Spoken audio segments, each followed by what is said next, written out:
Hello. What is up?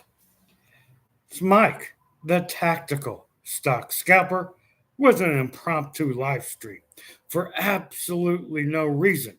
I got about 30 minutes, maybe 15. I'm bored, so I'm doing a live stream out of the blue. I want to talk about ULTY and some other random thoughts. How about that?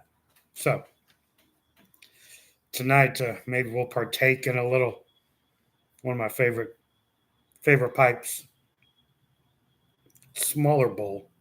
Like for instance, I don't know. Here's a hardwood maple. Maybe we'll partake in some fine tobaccos while the wife is away. She's we got multiple concession stands, and this is what's beautiful. Before I get on to some things I want to talk about is when you have a lot of concession stands, like my wife is at, and my youngest son Anthony are running concession stands. They're going to bring home the tills after that, and then we got others that are open because we got baseball and softball, and they'll bring home the tills, and I'll do all the paperwork. And I'm sitting here bored, so I figured why not wait for the tills to come home and do all the paperwork, and that's it. So trying an impromptu live stream out of the blue for no reason whatsoever. So if you're here, say hello. I've never done it on my computer before. What is up? Happy Tuesday. What is up, buddy? Look at this. Look at this. I can do this. I can't do this on my phone like when I'm at the concession stands. I can like type in. Look at this. Drop a heart. I don't even know what that does, but there we go. Drop the heart into outer space. So, like I said, we'll talk about ULTY and a couple other random thoughts. Drop a hello if you're in here. I got 7 people hanging out with me doing absolutely nothing. This is great. I'm bored. Say hello. So, like I said, we have these multiple concession stands open tonight. And that's the beauty of like having brick and mortar concession stands is during league play, guys, we're 7 days a week. We're like a restaurant. This thing is 7 days a week. So those we're bringing home the tills tonight, every night. Consistent revenue. And then on weekends, we got big tournaments. It's beautiful. And I just keep shoving money into dividend, high yield dividend stocks and seeing where I'm at the end of the year and make a decision at that point. So, however, one of them I'm not in is ULTY. That's, I'm going to tell you why, what I think about it and stuff like that. Can you hear me? I mean, anybody hear me okay? I've never done it from this format in my kitchen from my little bitty cheap laptop. So let me know. As far as I know, I could be just talking to myself. So ULTY. Why am I not in it? Well, I don't think totally random, Don. Totally random. I don't think Mr. Frederick. Very random. I don't think I can pull 100% dividends out of it. Number one, that's probably the first reason I'm not in ULTY. Um, Second reason is I just some of the underlines I personally am not comfortable with. I'm just not comfortable with some of the underlines. Oh, I want to get my beverage. Hold up. Oh Lord, I had a beverage and I don't know where I put it. Oh, give me a second. Give me a second. Oh, goodness gracious! Can't believe I left my beverage somewhere. And I'm sitting here in the live stream and have nothing tasty to sip on. They even got a koozie for it and everything. So I was about ready to talk about ULTY and realized I had no beverage. You're going to have to hold on a minute. Hold up.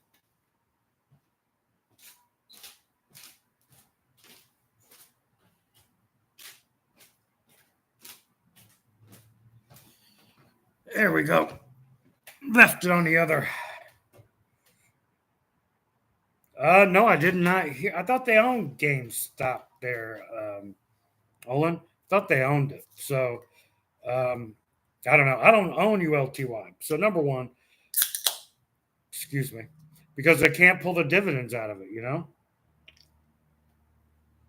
I just can't do it. So if I can't pull the majority of the dividends out of it, it just doesn't make sense for me and my plan. Now I know there's some people that really love it. So that's the first thing. I can't pull all the dividends out of that doggone ULTY. Number two, I'm not a big fan of some of their underlyings. Some of them are fine, some of them are good, the rest of them are crap. Now, my plan, no matter what I invest in, I got to like the company. Whether people agree with that premise or not, I don't care. Doesn't matter to me. That's just what I've always said. If I like the company, I'm going to invest in them. And that's the way it is with my main stock account. It's done wonders. So I don't know. Some people don't like that methodology. Invest in things that you like. I don't care whether I like it or not. It's worked for me. And so as long as it works for me, because we're the ones who have to live this way in our portfolios, right? That's what matters. So don't like some of the underlyings. Can't pull the dividends out. Extremely volatile. So does that mean I can sit through large drawdowns and feel good about it? No, not me.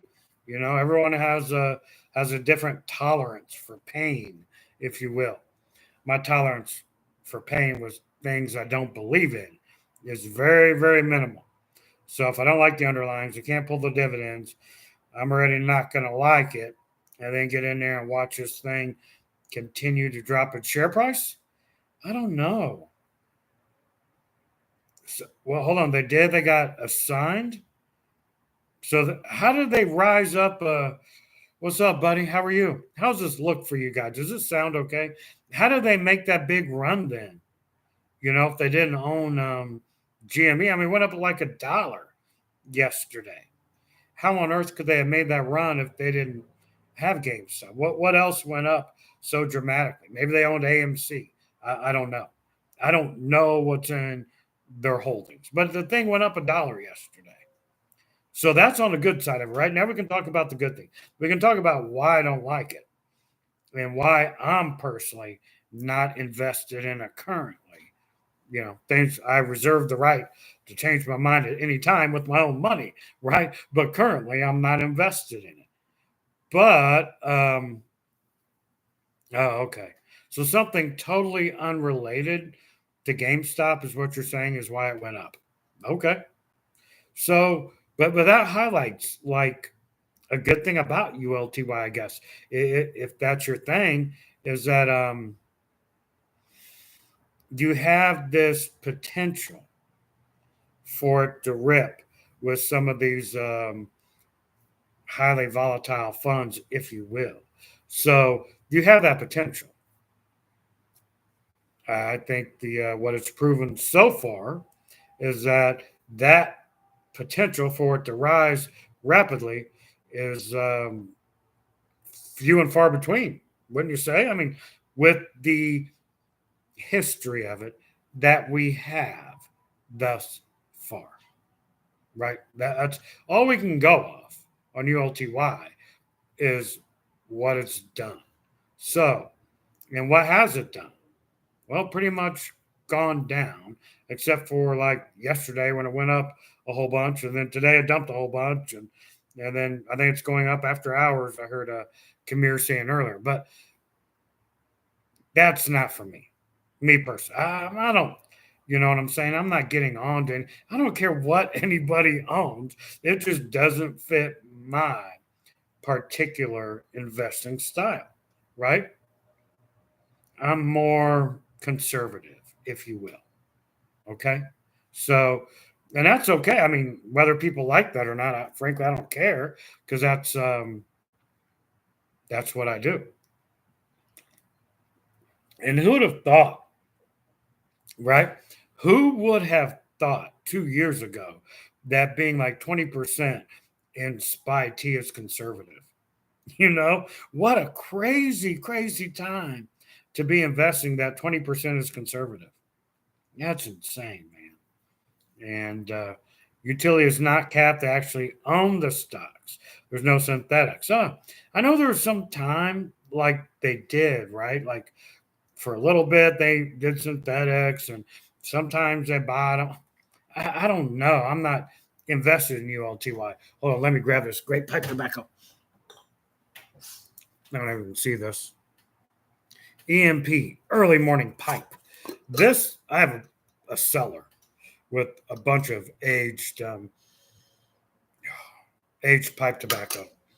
And this particular blend has been aged for, I think I've had it now for 7 years. Keep in a mason jar. Beautiful tobacco for a pipe. I don't know. YouTube may ban me. I don't care.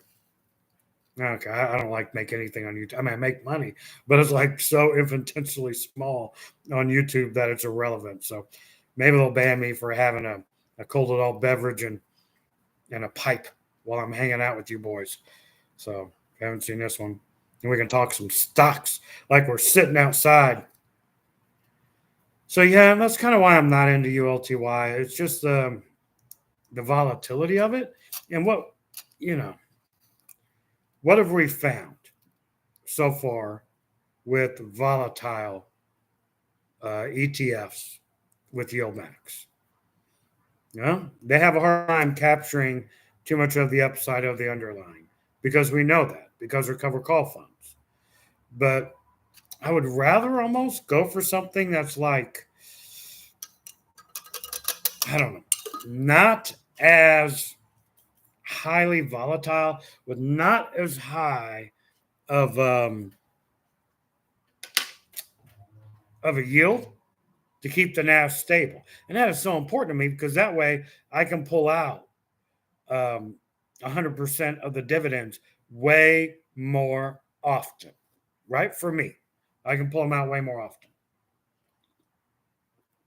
The highly volatile ones and the ones that pay a big dividend, like IWMY, which I have, I know that I can't pull all those dividends out until the ROI is paid off. Hold on.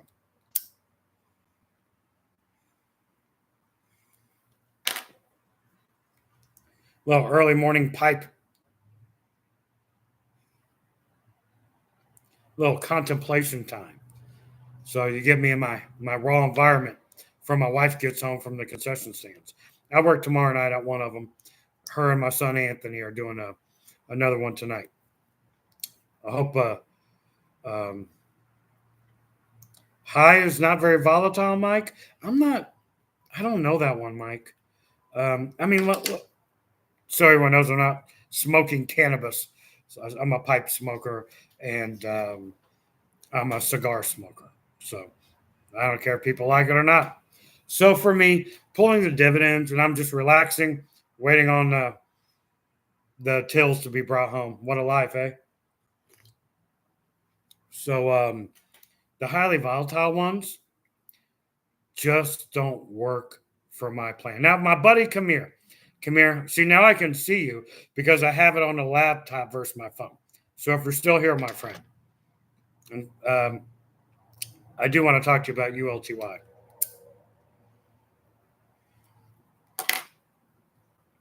Are you expecting your ROI to be paid off quickly? Is that the goal with ULTY?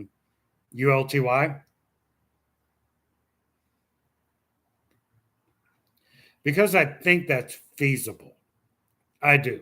I do think with ULTY with such a high dividend that the potential to get your ROI paid off quickly is definitely there.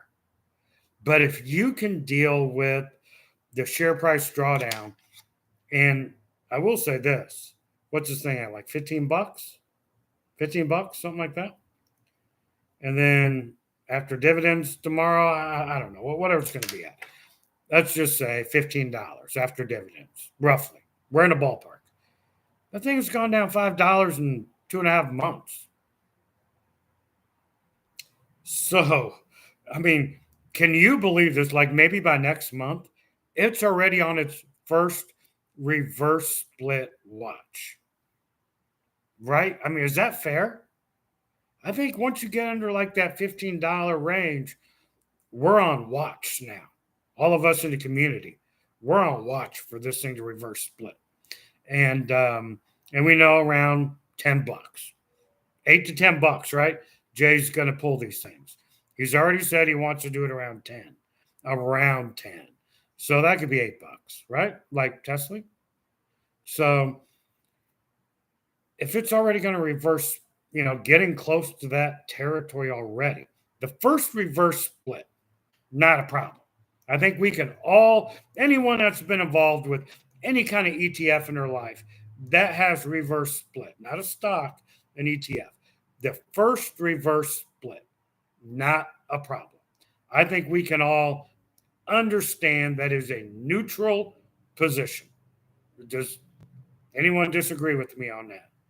I mean, because we're getting shares cut in half, but the dividends going to make us whole, right? The first one. But I challenge you, what happens to the second reverse split? And the third and the fourth? So the faster the share price depreciates, faster than what the dividends are making, the more likely in my mind that it's going to reverse split much quicker. Here's another reason I think ULTY will reverse split much quicker than many other funds, multiple times quicker than any other funds.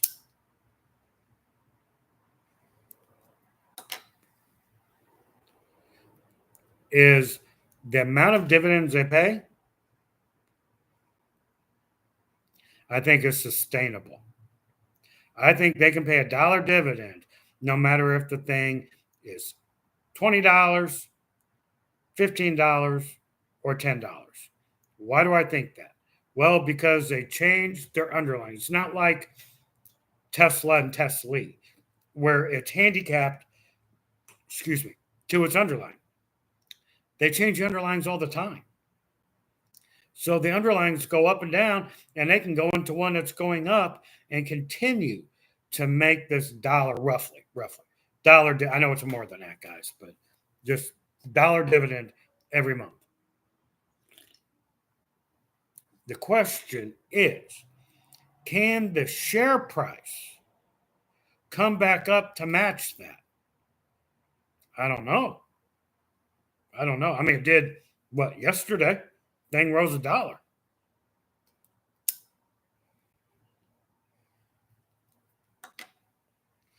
You're right, Andrew. The flexibility is a plus.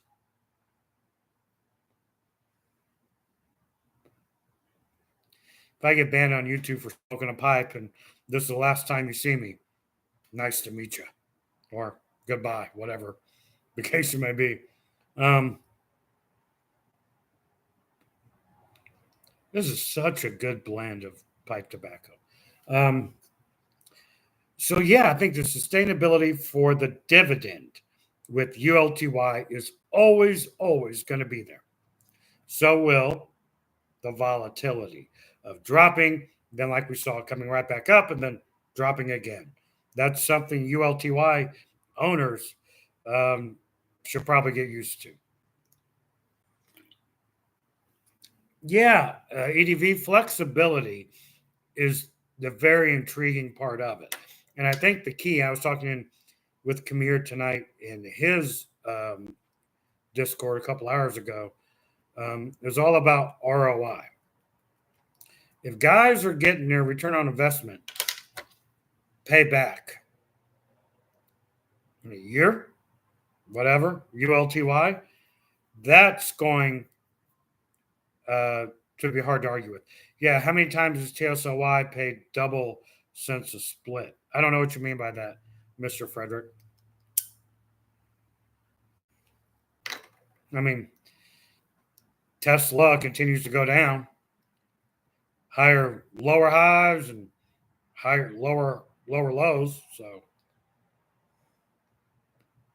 no No hope for Tesla owners yet.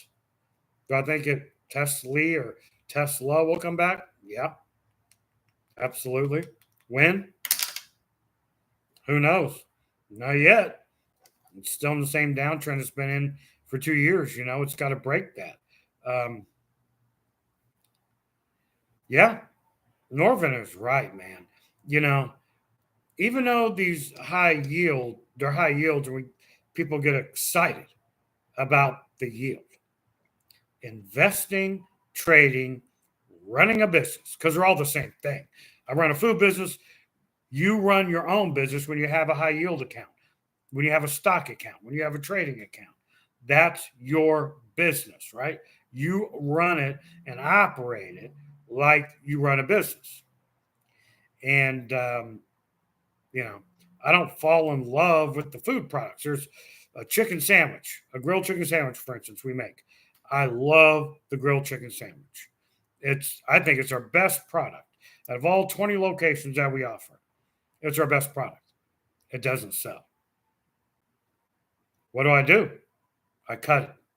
No matter how much I love that doggone grilled chicken sandwich, I love to eat it when I'm there. That's like one of the few things I love to eat at my locations is a grilled chicken sandwich.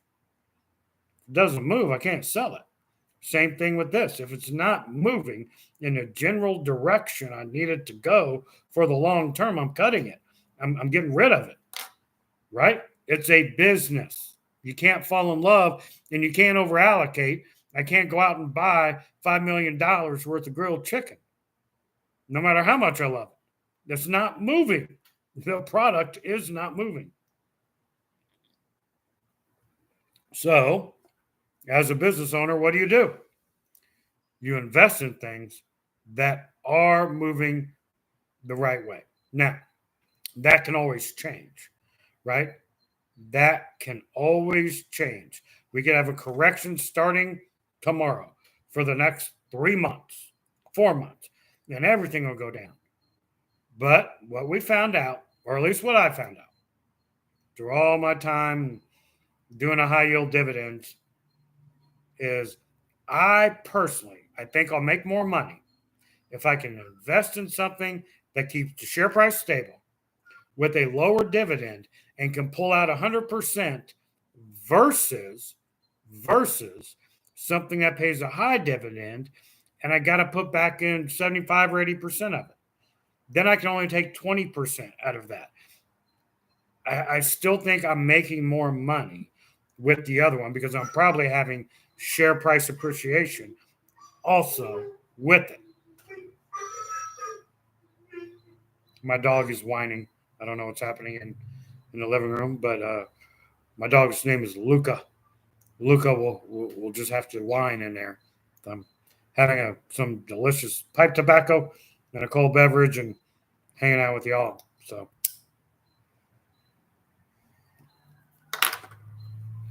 So that's what I think of ULTY. What do you think of? Do you love it? Do you like it?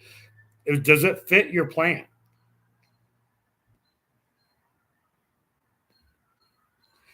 And I think that's the plan.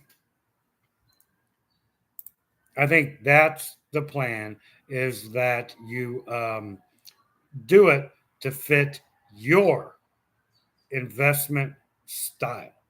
And that's what's most important. There's no wrong style. I don't care what anybody, you got YouTubers out there saying you got to do this, you have to do this, you have to do that. No, you don't have to do nothing. You have to do what's best for you, not what's best what someone on the other side of the screen is telling you. They're not living your life, right?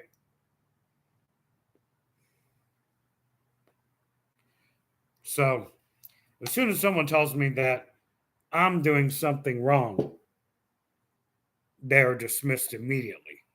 Dismissed immediately because they don't know my goals, my dreams, my aspirations, and my current living situation. They can't they're making an assumption based upon a few sentences in a Discord server or a video on YouTube, right?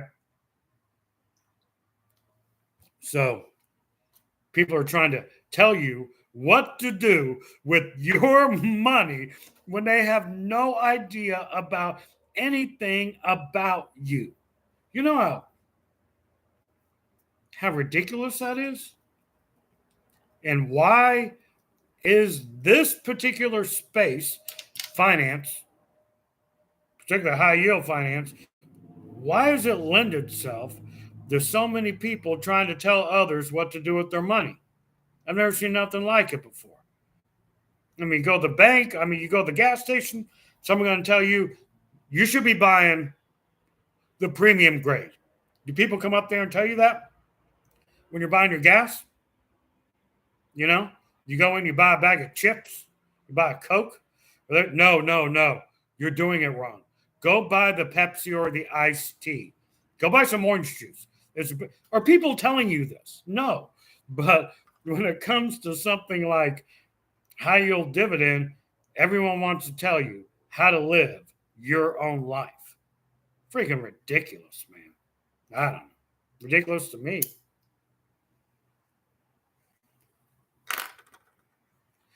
That's the thing about smoking a pipe. The more you talk, the more it goes out.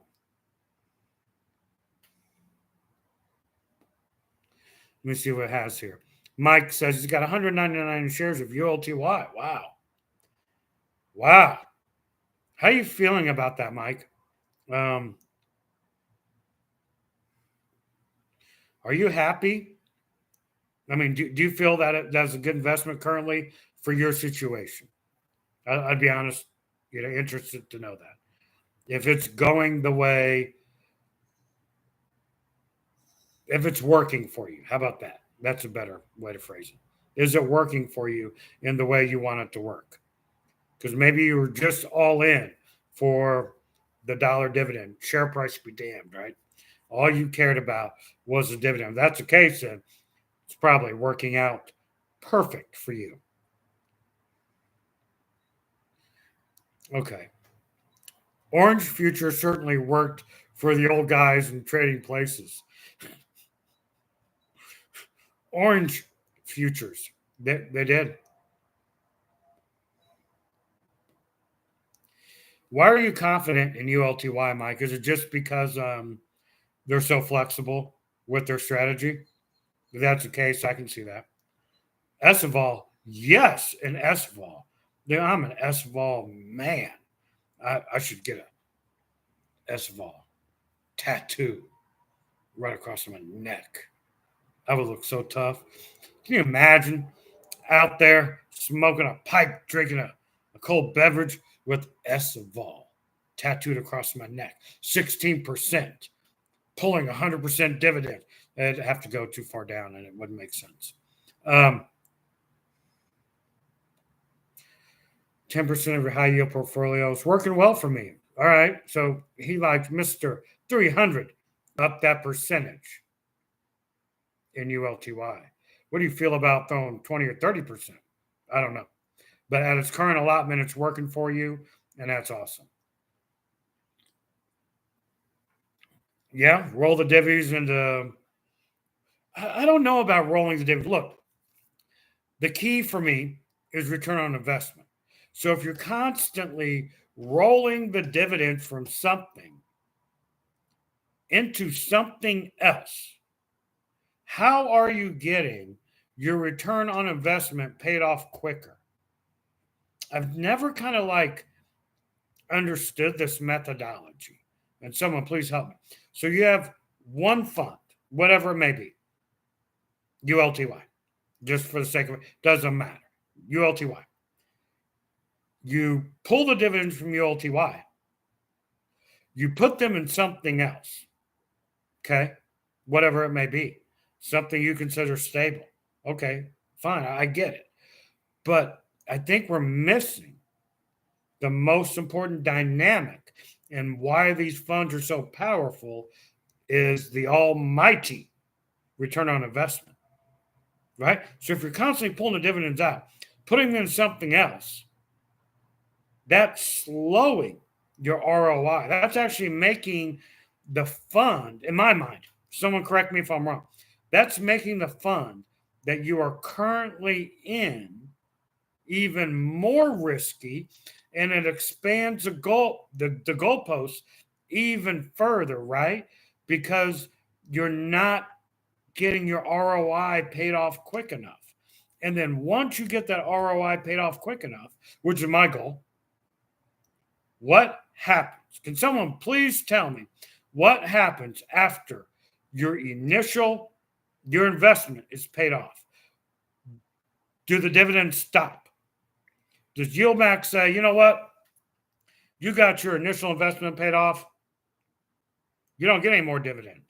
No, that ain't happening. What do you want to call it? When your initial investment is paid off and you get all that money rolling in month after month, what is that called? Free money? Can you say that? Are you allowed? Are you allowed to call that free money, baby? After your return on investment is paid off. House money. That's right, baby. So, why wouldn't the goal be to get the ROI paid off as quick as possible? I don't get it. Not that saying anyone is wrong. Just my brain is having a hard time figuring it out. Why pull the money from one dividend fund, put it in another one, and take way longer to get the ROI paid off in one? Why wouldn't you just keep reinvesting it and not even using your own money? That makes it even go quicker. Using the dividend money, get the ROI paid off as quick as possible. So that's a benefit. So all of this big, long thing, that's one of the benefits, I think, to ULTY. And I'm not in it. I'm just saying I can see that as someone who wanted to get in and be like, you know what? Yeah, I think I can get my ROI paid off in a year, whatever, year and a half. I can see some merit to that. But to pull the dividends from that and put in something else, I don't understand.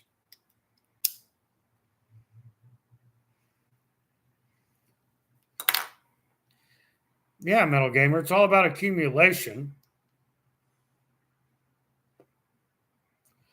Accumulating shares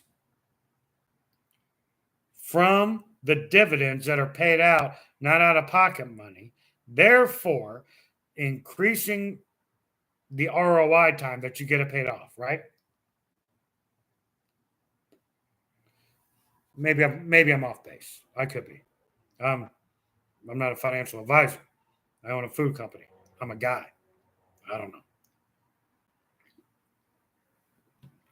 So let me see what we've done in credit card sales tonight. Hold on. We have the concession stands going. They typically end around 9. The last games are over at 9. Hold on. Okay, last games are over at 9. Check the credit card sales on the old Square app. You know, I got the old Square app here. Go to this location. We're still selling. That a sale a minute ago. Let me check this location. Switch locations. We only got 4 open tonight. This way I know my wife and son are coming home, if you're wondering. Because when they're done selling credit card sales are done. Okay. I've still got 2 that are still selling that my wife and son Anthony are at. So I'm still good for a few more minutes. She would think it'd be nuts. I'm just sitting in here doing this. So I'm waiting for them to come home so I can do all the paperwork. I think it's a fair trade-off, right? Like, oh, SQI holder. Oh, man. Square is a fantastic app for the restaurant or food industry. We've gone through a few different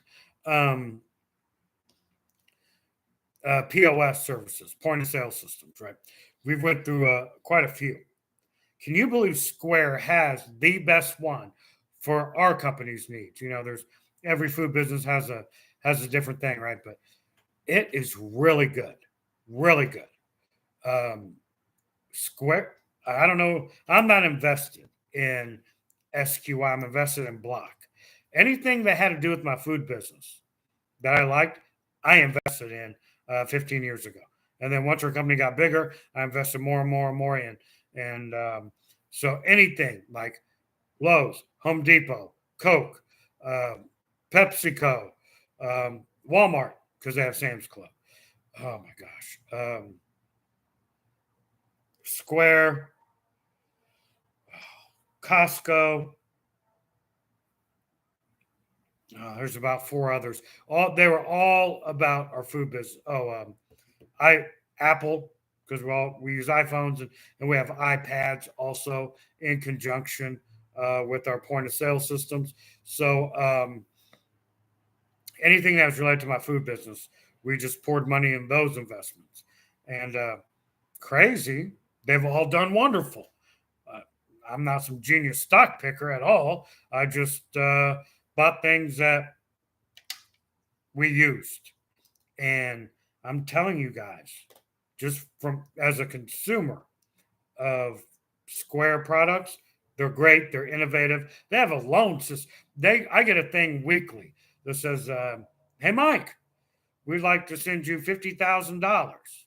Now you got to pay like 17% on that crap or something, but they'll send that to you right to your bank, as long as your sales are like quadruple that at a particular location. So we got 20 locations. So some they'll ask me to do a loan for $10,000. Some will do $50,000. Some will do a $200,000 loan. So they always want to loan me money at a very high interest rate.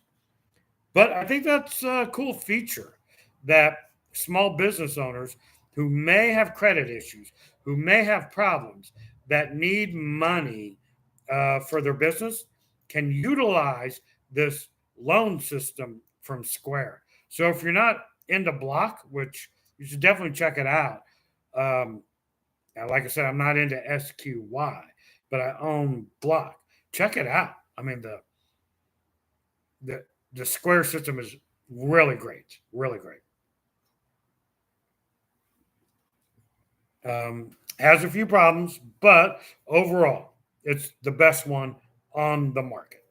I'm more of an index man myself. Me too, Metal Gamer. We also have SPY. We have QQY or QQQ, IWM, and the Dow and DIA, the Dow Jones ETF. So in our main account. So yeah, we have all the indexes as well. So yeah, and so when it comes to high yield dividends, because I think they're obviously with the share depletion over time, I'm more index based with those because I know the indexes will go over time. Something could happen. No matter how much I like to Square, something could happen, right? I could catch the CEO with the cocaine and a couple dead hookers or whatever in his room. There goes that company for a while. I mean, I don't know. I'm just throwing it out there. So I much prefer when it comes to high yield dividends to go with something that is index based. I feel safer at night. You know what I'm saying? So for me right now, it's FEPI, YMAX, even though it's not index based, I'm liking it. SPY T, of course, loving that thing. SVOL, because it shorts the VIX. I mean, that is a brilliant. SVOL shorts the VIX. If you ever look at a VIX chart, just go look at a 10-year VIX chart, for instance. What a 5-year VIX chart, it doesn't matter.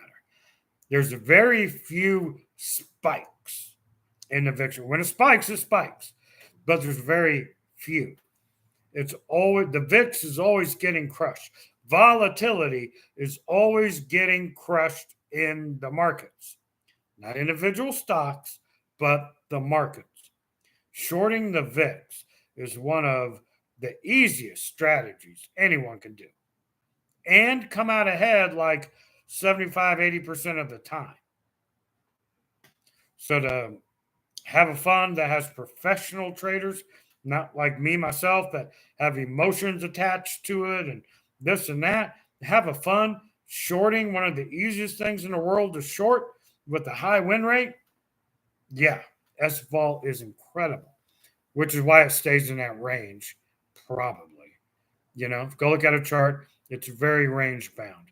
It's very easy to buy at the lows on SVOL.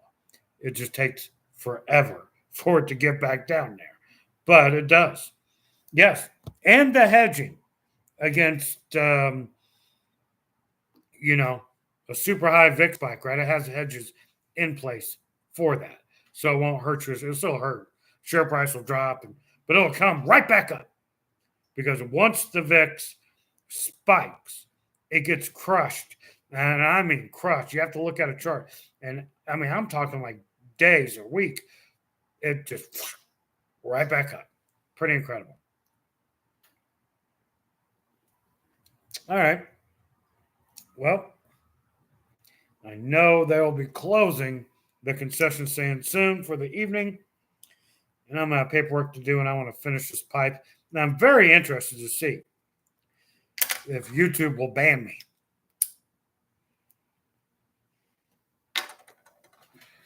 This is a early morning pipe again.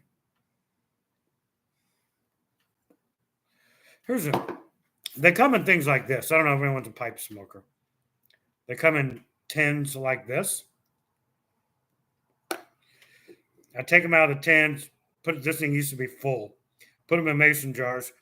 Put them in a cellar I have in my basement that is specifically designed for pipe tobacco, not cigars. I have a humidor for cigars, but this is different. Pipe tobacco is treated differently. And I keep my mason jars in there. I haven't filled up. I have different sizes. Like, here's another one. Deception Pass. Excuse my chicken scratch. Oh, man, I got so many. So wife's gone. I've been drinking a couple of adult beverages and sipping on my pipes all night. It's been a wonderful evening.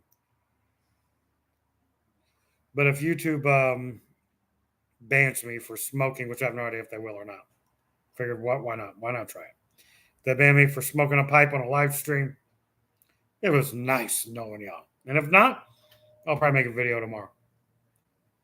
Hope you enjoyed the discussion tonight, my friends. I'm going to get out of here, waiting on my wife to come home any minute with the paperwork. Have a good night. Thanks for hanging out with a bored old man. I appreciate y'all very much.